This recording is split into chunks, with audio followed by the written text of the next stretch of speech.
Hello विद्यार्थी मित्रों, good morning. આજનું લેક્ચર શરૂ કરતા પહેલા દરેક વિદ્યાર્થી મિત્રો પોતપોતાની હાજરી પૂરી લેશે। ઝડપથી વિદ્યાર્થી મિત્રો પોતપોતાની હાજરી પૂરી લેશે।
हेलो विद्यार्थी मित्रों, तो अपेक्षा राखू छू कि लगभग दरेक विद्यार्थी मित्रों पोतपोतानी हाजरी पूरी लीधी हशे।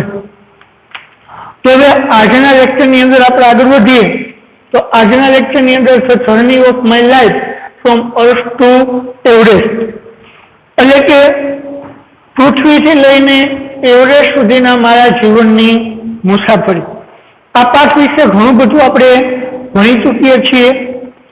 છેલ્લો લેક્ચર છે કે આ લેક્ચરની અંદર આજના પાઠની આ સીન એટલે કે દ્રશ્ય 4 એ પૂર્ણ થઈ જશે। તો હવે આ પાઠ માટે તમને વધુ કંઈ કહેવાનું રહેતું નથી, કારણ કે આપણે ઓલમોસ્ટ પાઠ તો શીખી અભ્યાસ કરી ચૂક્યા છીએ। આપણે આગળ જોયું કે અરુણિમા સિંહા કે જે તેમના જીવનનું પૃથ્વીથી એવરેસ્ટ સુધી સર કરવા માટેની જે આખી એમની મુસાફરી હતી એ આખી મુસાફરી આપણને અહીંયા 4 દ્રશ્યોમાં 4 સીનની અંદર આપેલી છે। તો એમાંના પહેલા 3 સીન વિશે તો આપણે અભ્યાસ કરી ચૂક્યા છીએ। પહેલા સીનની અંદર આપણે જોયું કે અરુણિમા સિંહા જે ટ્રેનની અંદર મુસાફરી કરતી હતી તેમને લૂંટારુઓનો સંપર્ક થયો, એ લૂંટારુઓ સાથે એમનો સંઘર્ષ થયો અને તે લૂંટારુઓ દ્વારા એમને ચાલુ ટ્રેને બહાર ફેંકી દેવામાં આવી અને તેમણે તેમનો પગ ગુમાવ્યો। ત્યાર પછી બીજા સીનની અંદર બીજા દ્રશ્યની અંદર વિદ્યાર્થી મિત્રો આપણે જોયું કે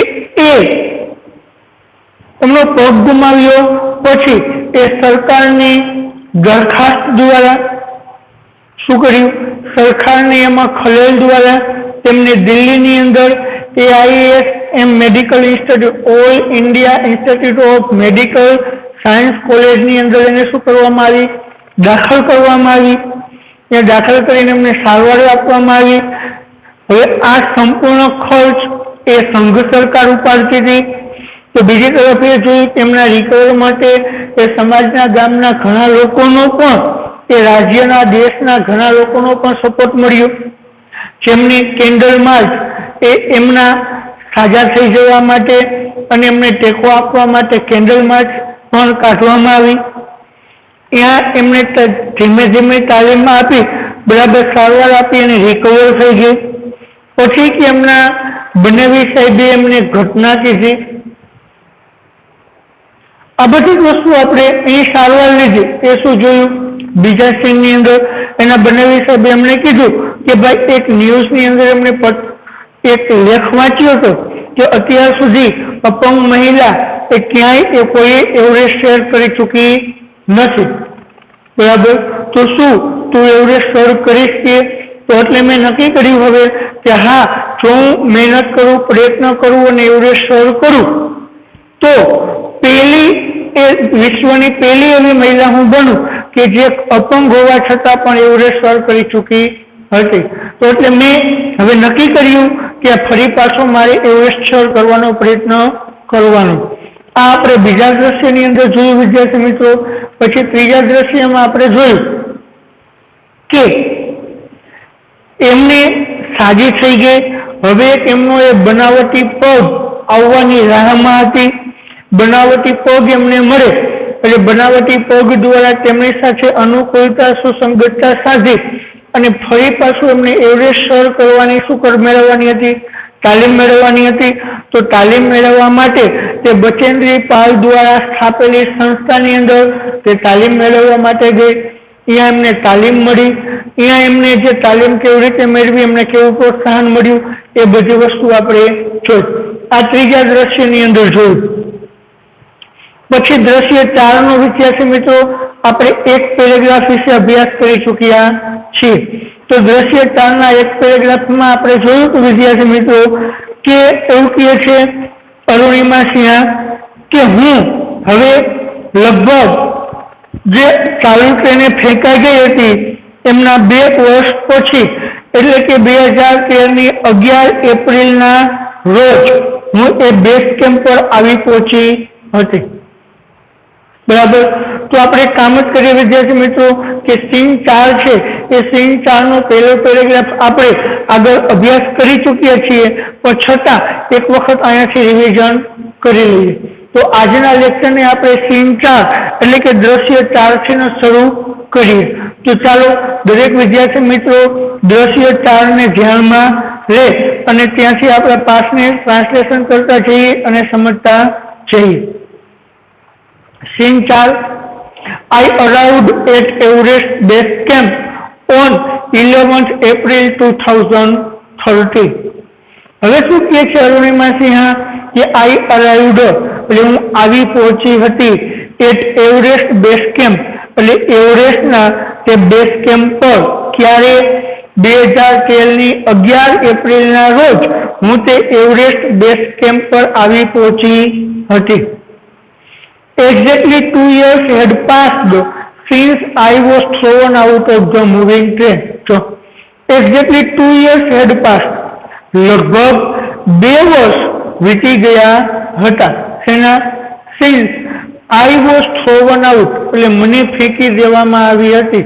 મૂવિંગ ટ્રેન એટલે ચાલુ ટ્રેને મને બહાર ફેંકી દેવામાં આવી હતી. તેમના લગભગ 2 વર્ષ વીતી ચૂક્યા હતા. At the camp, nobody seemed to know that. At the camp, એટલે કેમ્પ પર nobody seemed to know એટલે કોઈ પણ વ્યક્તિ જાણતું ન હતું કે I had an artificial leg કે મારે એક બનાવટી પગ હતો. વિદ્યાર્થી મિત્રો આમાં હું વધુ ચર્ચા કરતો નથી કારણ કે આપણે આ ચર્ચા ગયા લેક્ચરની અંદર કરી ચૂક્યા છીએ, સમજી ગયા છીએ. તો આને માત્ર આપણે રિવિઝન જ કરીએ છીએ. બરાબર. વન ડે એક દિવસ while returning જ્યારે પાછા ફરી રહ્યા હતા ત્યારે my left leg got wet મારો ડાબો પગ એ ભીંજાઈ ગયો હતો. હવે શું કહે છે કે જ્યારે એક વખત એ અમે પાછા ફરી રહ્યા હતા ત્યારે મારો ડાબો પગ ભીંજાઈ ગયો હતો. વિષ્ણુ એટલે બરફ છે. બીકોઝ કારણ કે I had slipped a couple of times on the slippery surface. I had slipped હું લપસી ગઈ હતી. couple of times એટલે લગભગ 2 વખત. on slippery એટલે લપસરી, surface એટલે સપાટી પર. હું લપસરી સપાટી પર લગભગ 2 વખત લપસી ગઈ હતી. and next morning અને બીજી સવારે I left the artificial leg out in the sun to dry. એટલે મેં શું કર્યું કે મારો જે બનાવટી પગ હતો એ સૂર્યના પ્રકાશમાં સુકવવા માટે મૂક્યો. હવે શું કહે છે કે મારો પગ ભીંજાઈ ગયો હતો તો ભીંજાઈ જવાના કારણે ચાલવામાં એને મજા આવે ને અનુકૂળતા ન રહે. બરાબર. એટલા માટે કહે છે કે એ ભીંજાયેલા પગને મેં એ સૂર્યના તડકામાં તપવા માટે સુકાવા માટે મૂક્યો હતો. એટ ધેટ ટાઈમ એ સમયે સમ ફોરિયન રિયલાઇઝ ધેટ કેટલાક વિદેશીઓને સમજાયું હતું કે આઈ હેડ ઓનલી વન લેગ મારી માત્ર એક જ પગ હતો. એન્ડ આફ્ટર ધેટ અને તેમના પછી માય ટીઆરપી સોલ્ડ મારી ટીઆરપી વધી હતી. In my final expedition to Sagarmatha Head of the sea, the local name of the peak of Everest. Nima-Kancha was my mountain guide. હવે શું કે છે? In my final એટલે મારા છેલ્લા એક્સપેન્ડેશન એટલે પર્વતારોહણ એ ચઢાણ ટુ સાગરમાથા એ શું છે? તો કે કાઉન્સમાં આપ્યું છે હેડ ઓફ ધ સી એટલે કે સમુદ્રનો દેવ, સમુદ્રનો મુખ્ય દરિયાનો દેવ. એના ઉપરથી the local name for the peak of Everest, કે જે એવરેસ્ટ છે એવરેસ્ટની એક ટેકરીનું નામ આપેલું છે સાગરમાથા. સમજાણું કહેવાનો અર્થ? આપણે કોઈ વસ્તુનું નામ આપીએ તો એના પાછળનો કંઈક અર્થ હોય. તો આજે એક એવરેસ્ટની ટેકરી હતી, એ ટેકરીનું નામ સાગરમાથા આપ્યું હતું. કારણ કે સાગરમાથા એ શું છે? તો કે દરિયાનો દેવ, દરિયાનો મુખ્ય. એટલે ટૂંકમાં આપણે મુખ્ય સમજવાની વસ્તુ શું છે? તો કે એ અરુણિમા કહે છે કે હવે હું મારા ફાઇનલ છેલ્લા ચઢાણમાં હતી. તો એ છેલ્લું ચઢાણ કયું હતું? સાગરમાથા. સમજાઈ ગયું કે હું હવે મારા સાગરમાથાના છેલ્લા ચઢાણમાં હતી. નીમા-કાંચા વોઝ મારા માઉન્ટેન ગાઈડ, અને મારા જે પર્વતારોહણના માર્ગદર્શક ગાઈડ એ કોણ હતું? નીમા-કાંચા. સમજાઈ ગયું કહેવાનો અર્થ? કે નીમા-કાંચા એ મારા પર્વતારોહણના એ માર્ગદર્શક હતા. He was a nice and helpful Nepalese man. He was એટલે તે હતો, a nice એટલે સારો, and helpful એટલે મદદ કરતા, Nepalese man એટલે નેપાળી માણસ. તે સારો અને મદદ કરતા એ નેપાળી માણસ હતો. Who KJ used to call me at time. Used to call me એટલે મારા પર ચીડાતો, મને વઢતો. એક ટાઈમ એટલે એ સમયે વેન અપસેટ, જ્યારે તે અપસેટ થાય અથવા તો ખીજાય, ચીડાય. જ્યારે તે ખીજાય, ચીડાય, અપસેટ થાય ત્યારે તે મારા પર ખીજાતો અથવા તો મને વઢતો. કે The last trek to peak of Everest began. હવે શું કે છે નીમા-કાંચા? કે ધ લાસ્ટ ટ્રેક એટલે છેલ્લું ચઢાણ, ટુ ધ પીક એટલે તે ટેકરીનું, બિગન એટલે શરૂ થયું હતું. હવે તે ટેકરીનું છેલ્લું ચઢાણ શરૂ થયું હતું. હવે આ એ અરુણિમા સિંહા એ પર્વતારોહણ કરતી હતી, તો એમાં એવરેસ્ટના ટેકરી પહોંચવા માટેનું આ તેમની શું હતું? છેલ્લું ચઢાણ હતું. અને તે છેલ્લું ચઢાણ પણ અમે શરૂ કરી ચૂક્યા હતા. કે it was a very dangerous narrow path. એ શું હતું? ઇટ વોઝ વેરી ડેન્જરિયસ એટલે ખૂબ જ ભયજનક એ નેરો પાથ અને સાંકડો રસ્તો હતો.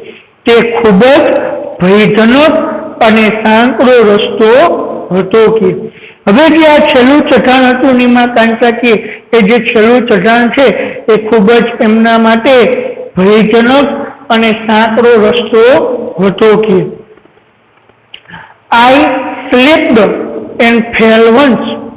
હવે આ સાંકડા અને ભયજનક ડેન્જરિયસ ચઢાણની અંદર તો કે આઈ સ્લેપ્ડ એક વખત હું લપસી હતી, એન્ડ ફેલ ડાઉન અને પડી ગઈ હતી. કે હું લપસી પડી હતી. Even my oxygen was running out, અને મારો ઓક્સિજન પણ એ ખૂટી રહ્યો હતો, પૂરો થઈ રહ્યો હતો. હવે શું કહે છે કે આપણે ખ્યાલ છે કે અહીંયા ઉપર એ આપણને પૂરતા પ્રમાણમાં ઓક્સિજન મળશે નહીં, તો એટલા માટે હળવા ત્યાં એકદમ હળવી હોય તો આપણે ઓક્સિજનને પણ એ ચડવા માટે સાથે લઈ જવો પડે.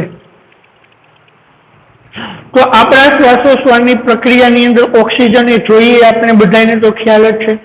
તો હવે છેલ્લું ચઢાણ જ્યાં હવામાંથી આપણે ઓક્સિજન મળે નહીં, અને એ ચઢાણ પણ અઘરું હોય, મુશ્કેલ હોય, તો આપણે ખબર છે અઘરું અને મુશ્કેલ કામ કરીએ એટલે આપણે શ્વાસોશ્વાસની પ્રક્રિયા વધતી જાય. શ્વાસોશ્વાસની પ્રક્રિયા વધે એટલે ઓક્સિજનનો વપરાશ વધુ થાય. તો ઓક્સિજન થઈ જાય તો પણ મુશ્કેલી પડે. તો ઓક્સિજનનો પણ અહીંયા મર્યાદિત પ્રમાણમાં ઉપયોગ કરવો જોઈએ.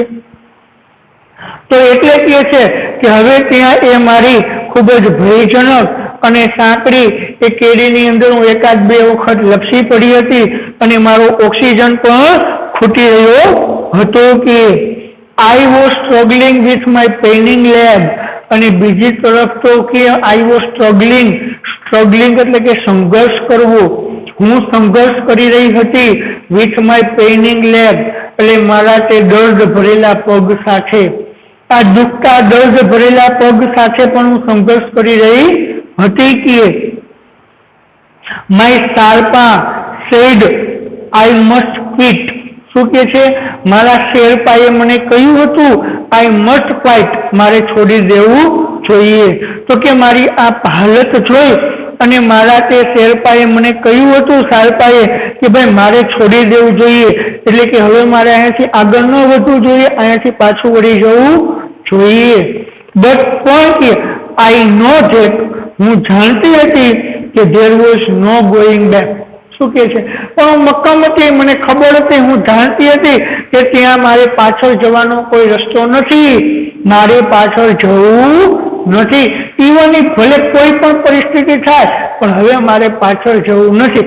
આ મારો દ્રઢ નિર્ણય હતો કે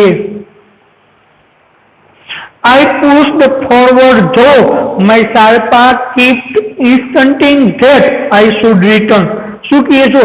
I pushed એટલે હું ધક્કો મારતી હતી કે ને મારી જાતને ફોરવર્ડ એટલે આગળ, હું આગળ તરફ મારી જાતને ધક્કો મારતી હતી. એવું શા માટે કહે છે તો કે આપણે સ્ફૂર્તિલા હોય ત્યારે આપણે ચાલતા હોય ફ્રેશલી રીતે, પણ એકદમ આપણે થાકી ગયા હોય, ચાલવાની કોઈ જ પરિસ્થિતિ ન હોય તો ત્યારે આપણે ચાલતા હોય તો કેવી રીતે પરાણે જાણે કે આપણે આપણી જાતને ધક્કો મારી રહ્યા હોય. તો સેમ પરિસ્થિતિ અહીંયા એ જ હતી. તો એટલા માટે કહે છે અરુણિમા સિંહ કે હું મારી જાતને આગળ ધક્કો મારી રહી હતી. જો એટલે છતાં પણ માય શેરપા એટલે મારા શેરપા કેપ્ટ ઇન્સ્ટિન્ટિંગ એટલે આગ્રહ રાખવો that કે આઈ શુડ રિટર્ન, મારે પાછું વળવું જોઈએ. હવે શું કહે કે મારા શેરપા એ મારે પાછું વળવું જોઈએ તેવો આગ્રહ રાખી રહ્યા હતા, છતાં પણ હું મારી જાતને આગળ ધક્કો મારી રહી હતી. સમજાય શું કહેવા માંગે છે? અરુણિમા કહે છે કે મારા શેરપાને એવું લાગતું હતું કે હું આગળ જઈ શકીશ નહીં, એ મને વારંવાર કહેતા હતા, એ મારે પાછો વળી જવાનો આગ્રહ રાખતા હતા, છતાં પણ હું પાછી ન વળી અને મારી જાતને આગળ ને આગળ ધક્કો મારતી રહી. I have enough oxygen to reach the summit and hoist the country's flag. હવે શું કહે છે અરુણિમા સિંહ? એટલે મેં કે મારા શેરપાને કહી દીધું, શું કીધું?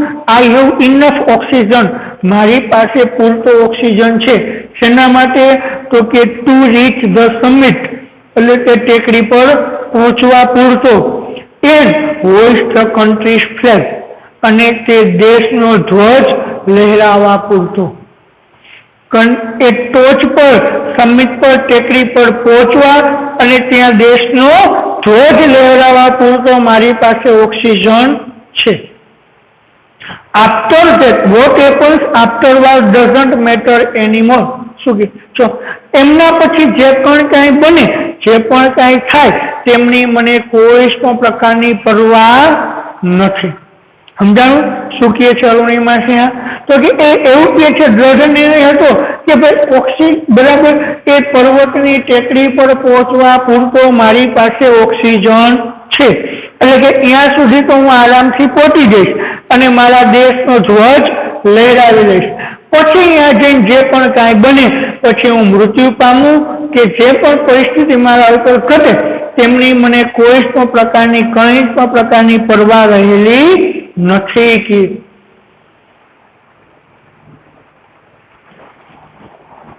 આઈ ટોલ્ડ નીમાકાંતા ફેમિલી, મેં નીમાકાંતાને મક્કમતાથી કહ્યું હતું કે રિમેમ્બર યાદ રાખો, none can defend you, defend એટલે હરાવવું, કોઈ જ તમને હરાવી શકતું નથી. અનટિલ યુ કન્સેન્ટ, કન્સેન્ટ એટલે કે હાર સ્વીકારવી, જ્યાં સુધી તમે હાર સ્વીકારો નહીં ત્યાં સુધી કોઈ જ તમને હરાવી શકે નહીં. જો અરુણિમા સિંહ એવું માનતી હતી કે જ્યાં સુધી તમે હાર ન સ્વીકારો ને ત્યાં સુધી તમને કોઈ હરાવી શકતું નથી. કારણ કે સ્વાભાવિક જ છે, આપણે હારતા નથી પણ આપણે હાર સ્વીકારી લઈએ છીએ. હાર ન સ્વીકારીએ એટલે એનો અર્થ કે તેમની સામે લડવું, ઝઝુમવું અને મહેનત કરવું. જ્યાં સુધી આપણે મહેનત કરતા રહીશું, લડતા રહીશું, ત્યાં સુધી આપણે હાર સ્વીકારી કહેવાય નહીં. પણ આપણે એ મહેનત કરવાની બંધ કરશું એટલે એનો અર્થ શું થયો? સંઘર્ષ કરવાનું બંધ કરશું એટલે કે આપણે હાર સ્વીકારી. તો એટલે નીમા કંચા કહે છે, બરાબર, અરુણિમા કહે છે કે યાદ રાખો કે જ્યાં સુધી તમે હાર સ્વીકારશો નહીં ત્યાં સુધી તમને કોઈ જ હરાવી શકશે નહીં. યસ, હા કે ઓકેશનલ ફેઇલર વિલ ટેસ્ટ યુ. હા, ઓકેશનલ પ્રસંગોપાત ફેઇલર એટલે નિષ્ફળતા વિલ ટેસ્ટ યુ તમારી પરીક્ષા લેશે. હા, પ્રસંગોપાત એ નિષ્ફળતા એ તમારી પરીક્ષા લેશે. બટ પણ કીપ ટ્રાઈંગ, પણ પ્રયત્ન કરતા રહો. સમજાણું? પ્રસંગોપાત નિષ્ફળતા એ આપણી પરીક્ષા લે છે પણ તમે હિંમત ન હારો. શું કરો? પ્રયત્ન કરતા રહો. Some doors of opportunity will certainly open. Some door એટલે કેટલાક દરવાજા, ઓફ ઓપોર્ચ્યુનિટી એટલે તકના, વિલ સર્ટેનલી ઓપન ચોક્કસપણે ખુલશે. તક માટેના, તમારી તક માટેના કેટલાક દરવાજાઓ ચોક્કસપણે ખુલશે. તો ધેન પછી I could C him following me even as I continue two drag my self to the stop. તો ધેન પછી આઈ કુડ સી, હું તેમને જોઈ શકતી હતી, ફોલોઈંગ મી એટલે મારી પાછળ આવતા, ઇવન આઈ કન્ટિન્યુ ટુ ડ્રેગ, બરાબર, મેં મારી જાતને ધક્કો મારી રહી, ખેંચી રહી હતી ત્યારે, ટુ ધ ટોપ એટલે ટોચ પર. આખું એમ લેવાય કે જ્યારે એ ટોચ પર હું મારી જાતને ધક્કો મારી રહી હતી ત્યારે મેં જોયું તો તે મારી પાછળ આવી રહ્યા હતા. The walk continued till it finally happened. Drag જાતને ખેંચવી, ચાલવું, ખેંચવું. શું કે છે? ઘડીક મારી જાતને ખેંચતી, પરાણે ચાલતી, વળી ચાલતી, વળી જાતને ખેંચતી, આમ છેક ટોચ સુધી પહોંચી ઘટના બની ત્યાં સુધી ચાલુ જ રહ્યું હતું. The top is small 20 cross 20 ice table. જો અંતે શું કે છે? હવે ટોચ પર પહોંચી અને ટોચનું વર્ણન કરે છે કે એવરેસ્ટની જે ટોચ છે એ કેવી છે. તો કે તે ટોચ એ 20x20 નું એક આઈસ ટેબલ હોય, બરફનું ટેબલ હોય એવું એક નાના બરફના ટેબલ જેવું છે. I saw several flags of various countries fluttering proudly. I saw એટલે મેં જોયું હતું, several flags એટલે ઘણા ધ્વજો, of flags એટલે ધ્વજો, various countries એટલે જુદા જુદા દેશોના, fluttering એટલે લહેરાતા, પ્રાઉડલી એટલે ગર્વભેર જુદા જુદા દેશોના એ ધ્વજોને લહેરાતા મેં જોયા હતા. I had lived this moment so many times in my mind. I had lived, મેં જીવંત રાખી હતી, this moment એટલે આ ક્ષણને, in my mind એટલે મારા મનમાં, so many times એટલો લાંબો સમય, આ ક્ષણને મેં એટલો લાંબો સમય મારા મનમાં જીવંત રાખી હતી કે I did not have to be told that, મારી જાતને એ કહેવાની જરૂર પડી ન હતી કે ફાઇનલી I had arrived, કે છેવટે હું આવી પહોંચી હતી. At 10:55 AM on 21st May 2013, 2013ની 21મી મેએ 10:55 I was on the top of the world. હું એ દુનિયાની ટોચ પર હતી. I felt like dancing, crying and laughing at the same time. જો એ જ સમયે, એક જ સમયે મને નૃત્ય કરવાનું, રડવાનું અને હસવાનું અનુભૂતિ થતી હતી. કારણ કે એક કોરા હું થાકેલી હતી, બરાબર, મારામાં કોઈ શક્તિ નહોતી, તો થાકથી હું રડવાનું અનુભવતી હતી. હું આનંદ પામી હતી કે મેં મારું લક્ષ્ય ધ્યેય કર્યું, એમનેથી હું નૃત્ય કરવાનું અનુભવતી હતી અને હસવાનું અનુભવતી હતી. કે my mind was a kaleidoscope of emotion, અને હવે મારું મન એ લાગણીઓનું કેલિસ્કોપ બની ચૂક્યું હતું. કારણ કે કેલિસ્કોપ એટલે તો આપને ખબર છે, રંગનું જુદા જુદા પ્રકારની લાગણીઓમાં પરિવર્તન થયું. Everyone has a reason to be leave, અને શું કહે છે? એવરીવન, દરેક વ્યક્તિને, હેઝ રીઝન એટલે કારણ હોય છે, ટુ લીવ એટલે જીવવા માટેનું, દરેક વ્યક્તિઓને જીવવા માટેનું કંઈક કારણ હોય છે. મે બી ધીસ વોઝ માય, અને કદાચ મારું કારણ તો કે આ હતું. ક્યું? એવરેસ્ટ સર કરવાનું. I held my flag and raised both my hands high up to register my country's record. મારા દેશના રેકોર્ડને નોંધવા માટે મેં મારા બંને હાથ વડે એ ફ્લેગને, ધ્વજને લહેરાવ્યો અથવા તો ઊંચો કર્યો. રેડી વિદ્યાર્થી મિત્રો? તો અહીં આજનો આપણો પાઠ પૂર્ણ કરીએ છીએ. તો અહીં આપણો પાઠ શું થાય છે? પૂર્ણ થાય છે. તો રેડી વિદ્યાર્થી મિત્રો, હવે હું અપેક્ષા રાખું છું કે લગભગ દરેક વિદ્યાર્થી મિત્રોને આ પાઠ સમજાઈ ગયો હોવો જોઈએ. તો અહીં આપણે ચોથો પાઠ unit 1, the journey of my life from earth to Everest, એ પાઠની 4 સ્ટોરીને આપણે પૂર્ણ કરી ચૂક્યા છીએ અને પૂર્ણ કરીએ છીએ. તો એ પહેલા દરેક વિદ્યાર્થી મિત્રો ચાલો ઝડપથી એક વખત આનું રિવિઝન કરી લેશે, એક વખત જોઈ લેશે.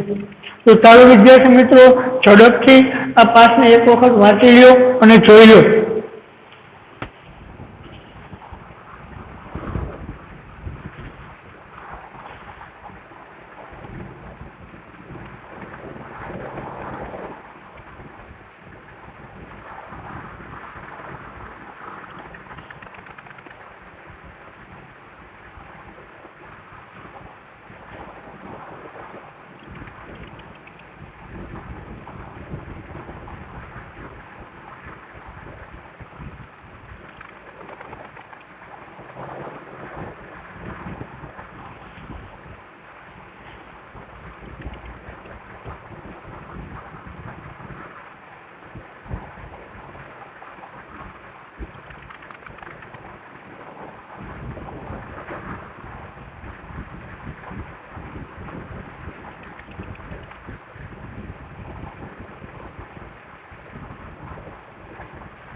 હેલો વિદ્યાર્થી મિત્રો, હું અપેક્ષા રાખું છું કે લગભગ દરેક વિદ્યાર્થી મિત્રોને જોઈ ગયું હશે અને સમજાઈ ગયું પણ હશે. તો આજના લેક્ચરને આપણે અહીં પૂર્ણ કરીએ છીએ. તો ફરી પાછું નેક્સ્ટ લેક્ચરની અંદર નેક્સ્ટ નવા ટોપિક સાથે મળીશું. તો ત્યાં સુધી દરેક વિદ્યાર્થી મિત્રોને જય હિન્દ.